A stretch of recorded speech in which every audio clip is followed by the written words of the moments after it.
So the thing that makes it a ghost note is that the note that you're playing doesn't have any harmonic information. It only has a rhythmic purpose. So we don't need to get too technical about it, because as long as you mute properly with your left hand, you will be able to create those dead notes like these. Sorry. So all of these are ghost notes, or you can use them as ghost notes within grooves, because it doesn't have any harmony to it. It doesn't have a note. It's just rhythm. But make sure that you mute properly with your left hand, or your finger in hand, because if you don't press properly, you might end up getting harmonics.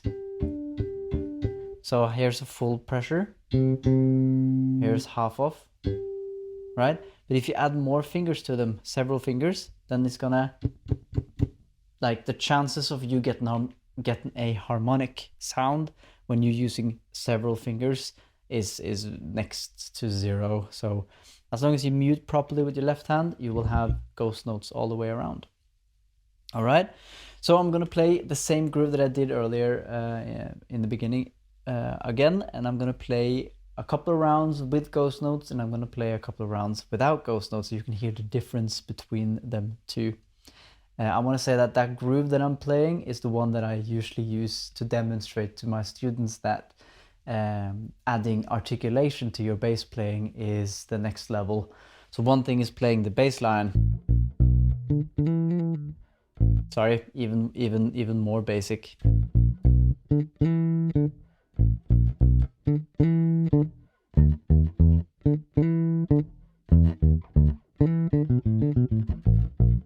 Right, and then you add the articulation to it, and it becomes.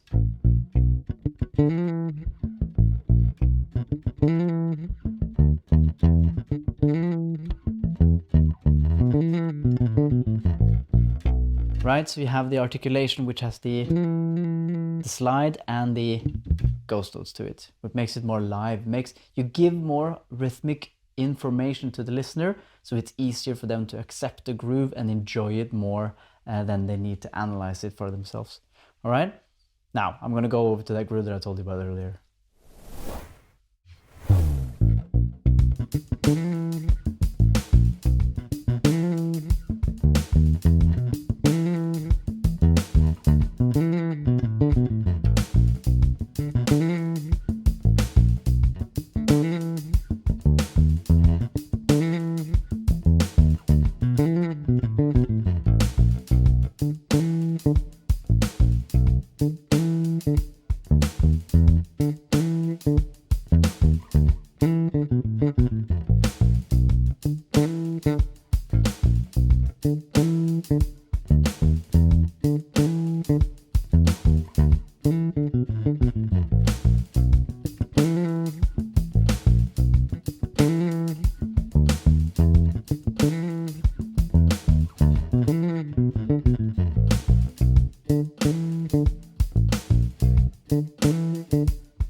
Right?